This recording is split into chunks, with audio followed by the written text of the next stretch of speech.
Hey, what's going on, everybody? I am your man, BSwift, and we want to welcome you today. Listen, we are at a great point in time of the year where kids are starting to end their school year. We're a few days away, a few weeks away from the end of the year. And as a parent, you're already thinking about what's the next step. And I can say that as a parent with a child transitioning from pre-K to kindergarten, I'm already thinking about where my child is going to go, right? And maybe you have a 8th grader that's going to high school, or a 9th grader that's going to be a sophomore, and you're looking for that perfect school for them, somewhere where they can be them, right?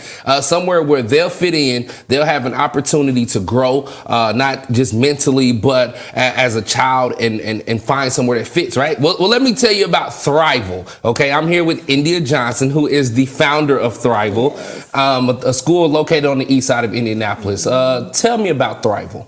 So Thrival is, it's my baby. So for me, Thrival is the school that I always wished I had. It's a school for everybody who is outside of the box. And I tell people all of us are actually outside of the box. It shouldn't be a box. Right. So Thrival is where you come, and everybody, we say we're purpose driven because everybody in there, from the staff to the teachers, me and the kids, we're getting into our purpose, what drives us forward, and we're going to capitalize on that. And we're going to take you where you're going. So I say everything I touch turns to gold. That school itself is like, it's just a beautiful place, good energy, and every single student feels like they are a piece of gold, you know, and they're just like growing and developing and figuring out what's best for them and where they fit in this world and how they're going to do their part to make the world like better for all of us. Because I'm tired of it being where it is. No, and I agree. And I love that you say that, because for those out there, Thrival's been around now for how many years? This is our 3rd year. 3rd year. And when we first met and you explained this school to me a couple years ago,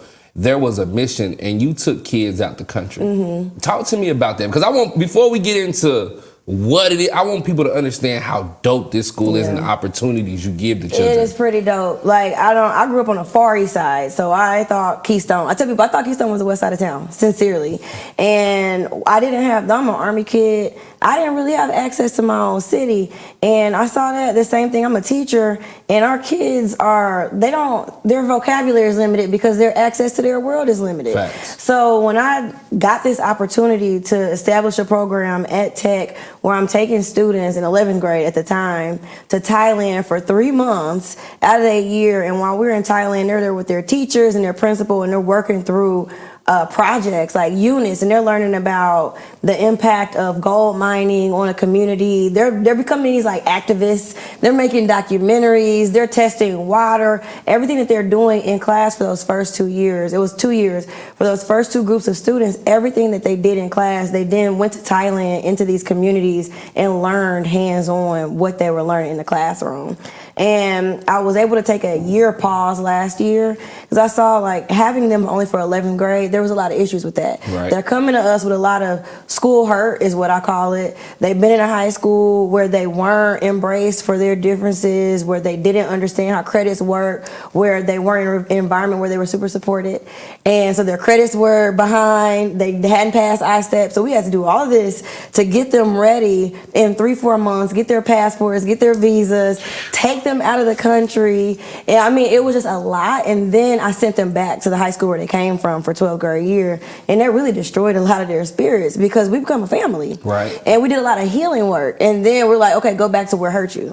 So I couldn't do that anymore. So I pressed pause for a year, and I worked with the IPS commissioners and just the city, and like really started diving in, like, what do y'all want from me? Like, what do we need? What did I want? I can't think about what everybody else telling me to do. And so then like revamping this school, now we'll have them 9th through 12th grade, and they won't just go on one trip, but they'll go on multiple. And it's not going to Asia, which it was cool being in Asia. And I learned how to speak Thai, and our students learn how to speak Thai. I'll never use it. I'll never use Thai unless I'm ordering Thai food. Yeah, but it's dope. So I'm like, where do we go? So it then became Latin America. So our students, when they're in 11th grade, they'll do 4 projects in the Dominican Republic.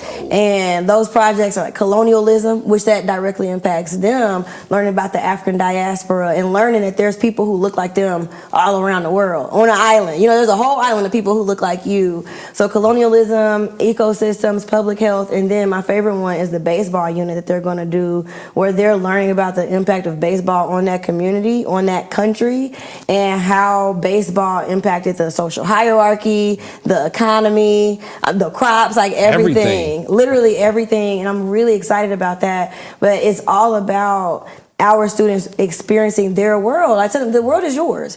And I remember that when I got my passport, it was like, I can go anywhere. Facts. And you feel a lot bigger. And you see a lot more possibilities. So it's like a really healing experience for them. But in 10th grade, so next year our 10th graders will actually do a civil rights tour through Selma, Montgomery, Atlanta, and New Orleans. Oh, wow. And yeah, and I'm really excited about that. At first the plan was Costa Rica, but because of COVID, we changed it. And I'm like, actually, this just is in line with what we do anyway, so we're going to keep it like this and give them that. And so they're learning the history of this country there. And just being there, I'm really big on ancestral power and all of that, and like just being there and be able to breathe the air and like see these monuments and learn these stories of people who moved along human rights. And because that's what our goal is. That's what our goal is for them to then like continue to progress human rights. And that's dope because, again, as an adult, somebody who has fun to travel, there's places I haven't been. I want to go to Selma, and I feel like if I ever go, I'm probably going to cry because I've seen the stories and I've heard the stories, I've seen the movies, and to be somewhere that you hear so much that carries so much history, but to actually get a chance. I know when I went to see the Martin Luther King Memorial for the first time, I was like, this is amazing. You feel it. You feel what happened. Like you're instantly like, yo, right here is this, and this is where, let me just sit back, don't talk to me for 2 minutes because I want to soak the moment in. And I think that's amazing that you're doing that over at Thrival. Now, talk to me, because you're inside of Arlington High School this year, 9th grade only. If I'm a parent out there and I'm a student and I'm watching this and I'm really trying to decide, okay, my 8th grade year is coming to an end. High school is very important to me. And I really want to go somewhere that I feel comfortable, that I can be me, but also get that learning and that love that I need. What are the hallways of Thrival like with the teachers and staff and everybody that's there? Oh man, it's beautiful. It feels so good. It feels like, so I'm very intentional about the energy that I set everywhere I go. So in my home, it feels eerie, it feels peaceful. And I had to make sure this is my home too, and this is where we're spending the majority of our day. So we are very intentional about making sure that joy is prioritized. And I have a belief, because of course I've studied the science of learning. I'm not just somebody who's super feelingsy. But when it comes to the science of learning, you are more receptive to learning when you're embracing it in joy, when you desire to learn it. You can't force anybody to learn anything. That's not the way that works. Facts. You can force me to sit there and not talk while you're talking, but I'm not actually going to learn it. So we make sure to prioritize joy. And when I say to a student, you cannot identify one adult in this building who does not deeply love and care about you, they agree. It doesn't matter. So we have students who come to us on probation, like they've had experiences with the law, and they have, for the first time in their life, they have a place where they feel safe.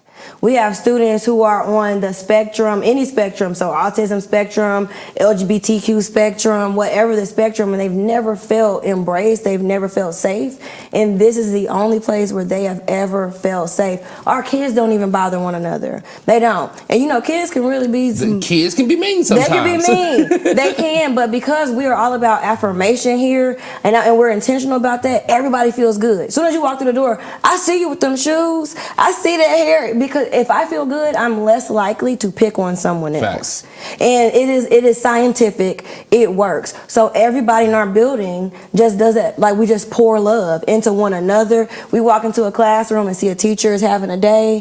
What do you need? You know, if you need to get a moment, whatever you need, because we're human and we're going to acknowledge that. And I'm not going to expect anybody to be perfect every day. And somehow when you're given that grace, it's like, oh, well, shoot, I can do this because now I'm allowed to just be human. All of a sudden, I don't even have a bad day anymore. But I told you today, the energy was funky. You know, it was funky because they're teenagers. And I was like, no, we have to do a hard reset. And so I just took out my tools to make sure that we have positive energy. And I had my speaker going around the classrooms, and I was playing, it was during a break, and I started playing Gratitude by Londrell. And I was like, everybody, like, let's go around the room, every single room, let's go around the room and say something we're grateful for, we have gratitude for. We got to switch this energy. Can y'all feel it?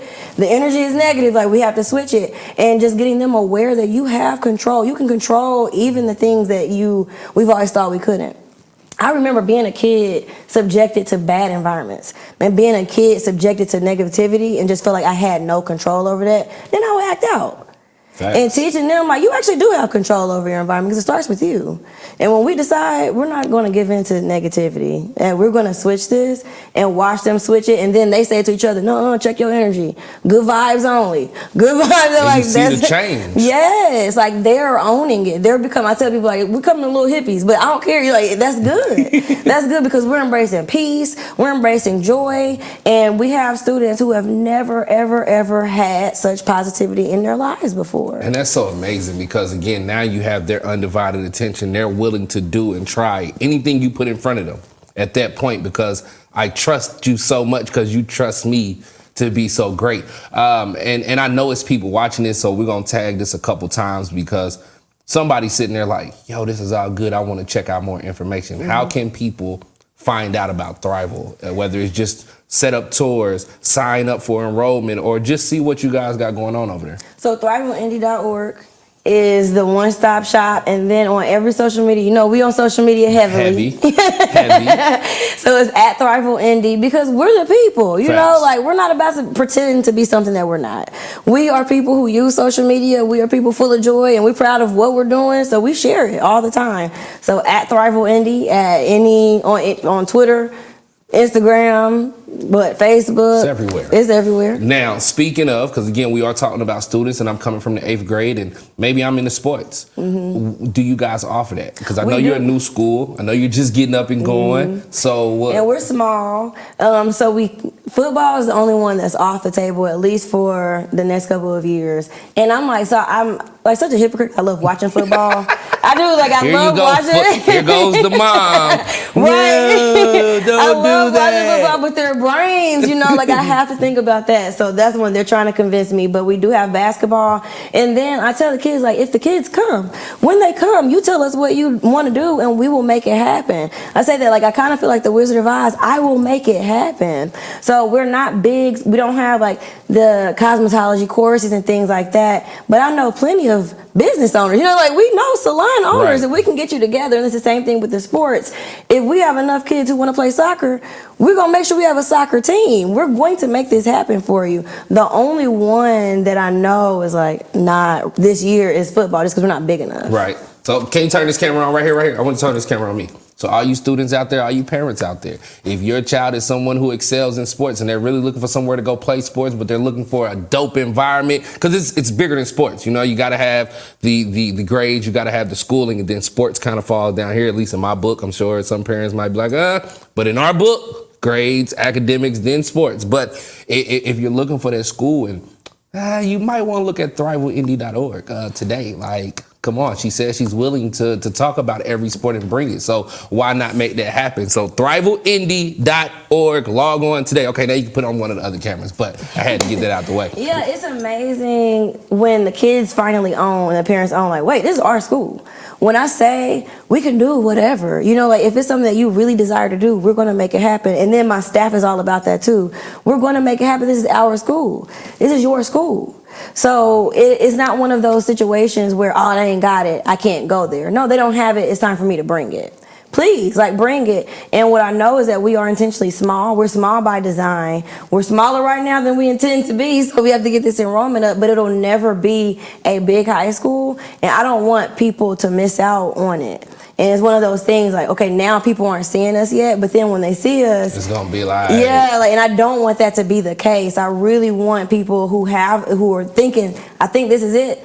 please make that decision and go ahead and do it. And then if it's not the school for you, then you can go somewhere else, but get your seat. Right. And I promise you're not going to leave, you know. And then we have to like go somewhere else. I'm like, they'll be back. And they come back because it's the best high school. And I'm not just saying that because I founded it. It really is the best high school in this city. But you see that when you talk to the kids, you know what I mean? When you run into the kids out here and they be like, when you where school go? I go to Thrival. Like, you know such and such. I'm like, yeah, I do. You know why I go there. So I think that makes it dope because the energy you put out, it definitely goes into the kids and they talk about it the exact same way. The exact same way. And sometimes I get it from them.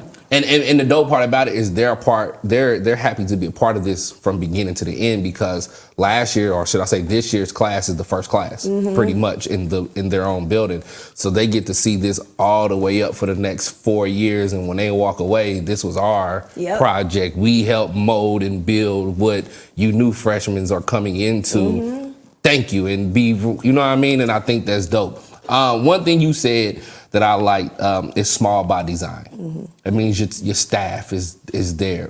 Why small by design?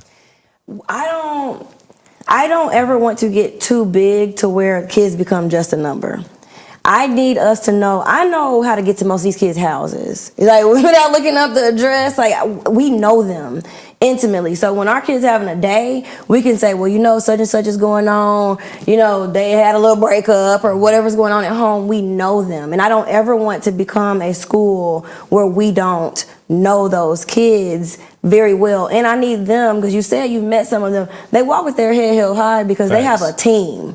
They have a group of adults who they know if it comes down to it, I can call, email, Google Hangouts, anyone or all of these people, and they have me. If there's a desire that I have to do or be something, I know that as soon as I speak it, they're going to pick it up and run with it. And that's the whole point. That's what makes us great.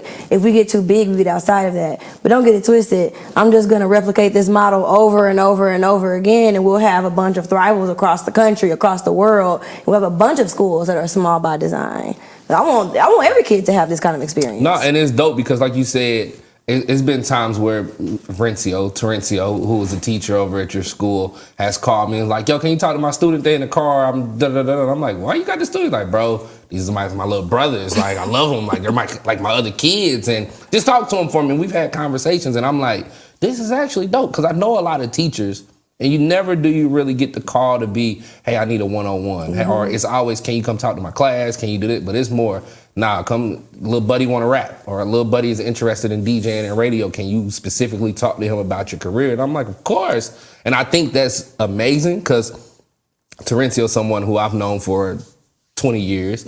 And for him to call and be that invested, and when I call him like, yo, how's such and such doing? He's like, oh, they dope. Thanks for checking on them. Matter of fact, I'm gonna let them know that you actually checked. You know what I mean? That's gonna mean the world to them. And I'm like, okay, this school ain't the average school for me. Like, at all. And it's not just me. I need people to understand that the same way that I speak and behave, now I know, like, it's my intention to make sure I activate everybody to find their joy, to find their purpose, to have peace. And it's like important for me that we all have this thing. So every adult has that. And when we speak about kids, we speak about their power, we speak about their capability. We don't even talk about their potential because it's in them. Right. It's not even like you have the potential to be this. You already are that. And we just need you to find it and let it shine. Man, everybody loves them. We call him Uncle Rencio. Like, he's a school uncle. I said, I'm going to get you a shirt that says school uncle. Since everybody takes Spanish at Thrival, Tio Rio, we call him that, you know. And that's what it is. Like, they call me mom, you know, and I don't have any issue with that. They'll talk to other teachers, their aunties. Like, it just is what it is. And I like that because that is familiar to them and it is familial. And I want you to trust me like I'm your aunt. I want you to trust him like he's your uncle. And we really are wrapping our arms around you. And that's what school is about, because kids spend over 100 days with you. So at the end of the day, I'm not just your teacher. We kind of become family, because if I have kids, I see you just as much as I see my own kids, and probably spend more time with you than my own kids between the hours. Deeper conversations. Yeah, you know, because I'm somebody you got to learn to trust, and I got to learn to trust you. Take me through an average day for a student at Thrival. Okay, so we come in the morning, we have music playing, and it's always something positive, uplifting. We're gonna start with our energy high. Everybody, we're in the hallway, so it's usually me and Terencio and a couple other staff members. greeting them and complimenting them. Like, that is how we start our day. You are going to come in with a direct greeting, hi, your name, and a compliment. And it's not even like we wrote it out. It's just something we naturally do. Right. And then they go throughout their day. They have their first 2 periods, and then we have a break because these are teenagers, and we're never going to set them up for failure. I'm not going to ask you as a teenager to sit all day long, silent, and listen. You need a break. I need a break. So they have a break from 10 to 10:15. Sometimes I go around passing out snacks. Today I went around asking for gratitude. You know, it just depends. But whatever it is, we're going to take a break and we're going to rest. We're going to recharge our joy. And then, so they'll have Spanish. Ethnic studies is a big one. So then that's when they're learning about the African diaspora and the impact that we've had around the world. Of course, they have math.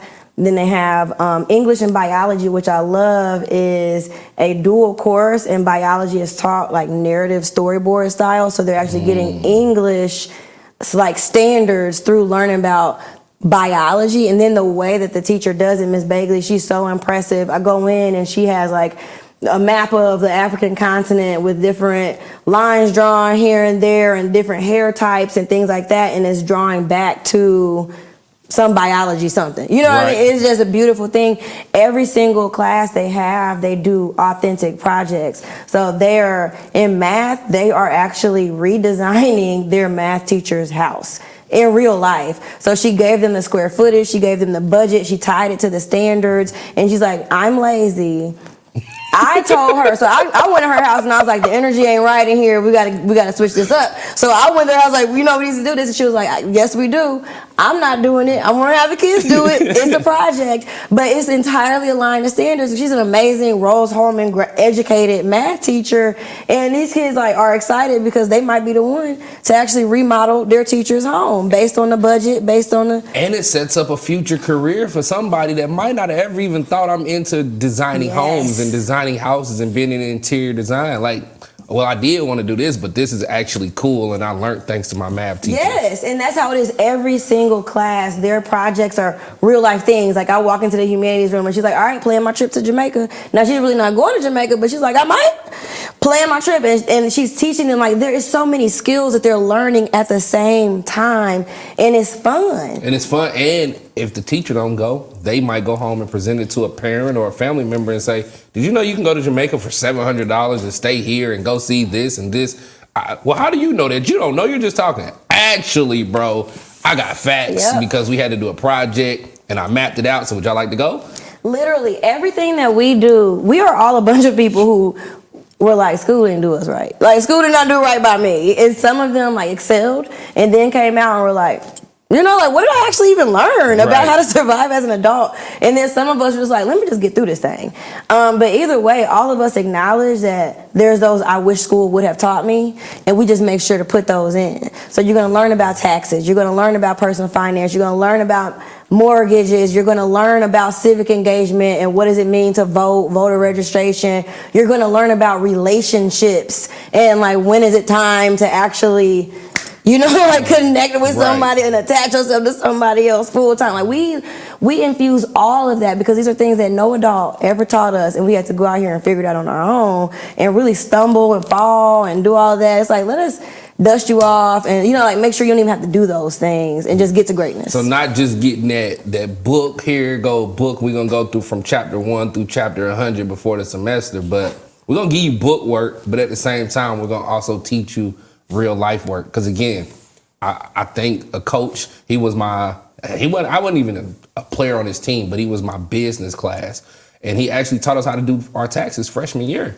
And I was like, I'm telling my partners, they're like, bro, we don't know what that is. To this day, bro, we just go do it this way. And I'm like, ooh, that sucks. You don't know how to balance a checkbook? Like, thanks to this teacher who was like, this really ain't in my lesson plan, but it's more real life for you. Yes. So you should know how to balance a checkbook, sir. If you're going to spend money, know where your money went and why, and be able to keep up. And I think that's important, especially in today's era where you have kids who the next step might not be college. It might be straight to the workforce or straight to a trade or straight to entrepreneurship.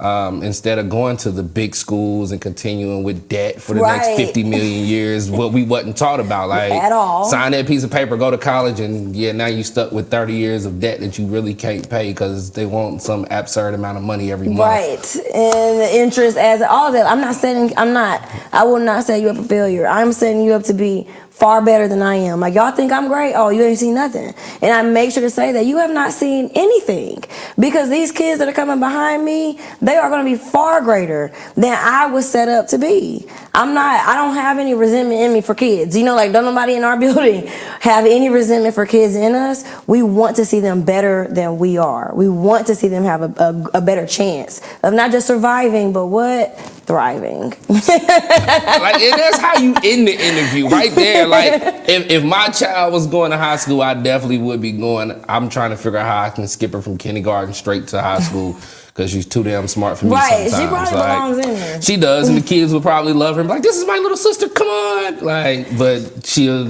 be done in class president, messing around with her in 2 days. But if people want to look at Thrival, tour Thrival, find out more about Thrival, what's the way? You go to thrivalindy.org. You also can just email directly, enroll at thrivalindy.org, and what that'll do is, it'll just email us and say, I would like to schedule a tour, I would like to schedule shadowing. Now, we're in testing this week, and school, the last day of school is June 3rd, but then we'll be open for summer school. At this point, I really want to be a community hub, so whenever you want to come in, we'll make it work. You know, COVID guidelines and all that, but we'll make it work. Cool. Now, before I go, because I know people out there going to ask, because I might be a West Sider that's trying to get to Thrival. I know you are attached to IPS.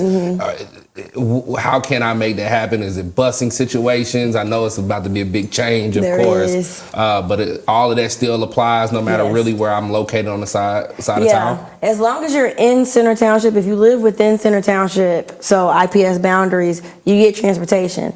Now, there are some students who would be on Indigo transportation, just depending on how long the travel time is. So what IPS said was they were going to keep the travel time under an hour. So if that means them riding an Indigo bus, that's how they'll do it. But the majority of our students will still have access to a yellow bus. If you're outside of the IPS boundaries, then you provide your own transportation, but it's worth it. Like, there's a way to figure out, we can get a carpool rocking, we can figure something out. I'm really encouraging parents to consider going just a little bit above and beyond to get their kid to this school. There's ways. We can figure it out. We're going to make that happen. And again, next year it opens up not only to just freshmen, but to sophomores. So it's definitely worth checking out. Thrivalindy.org. Thrivalindy.org. Y'all got to log on. I appreciate you for coming to hang out. I know we could do this all day. We could. But I think we've given them enough to where you got to be interested in Thrival now and you want to know more information. And like, how do I not send my kid to this positive school for some fun and for some good learning, and to come out with something dope with a possibly chance to go overseas or to somewhere else in the States and see something different that we might not be able to take them and see. So everybody out there, I encourage you right now, thrivalindy.org, thrivalindy.org. Tell India Swift sent you, and you might get through there on the express line. You feel me? I'm just saying, use my name because we good. But no, thank y'all for tuning in. Thrivalindy.org. Make sure you come see my people, and all you freshmen and sophomores out there, this is the school for you. I promise. I'm telling you right now, if you're in 8th grade or 9th grade and you're looking for the perfect high school, Thrival Indy, man. That's it. If you lying, you flying. And I'm still sitting on the ground. We out of here.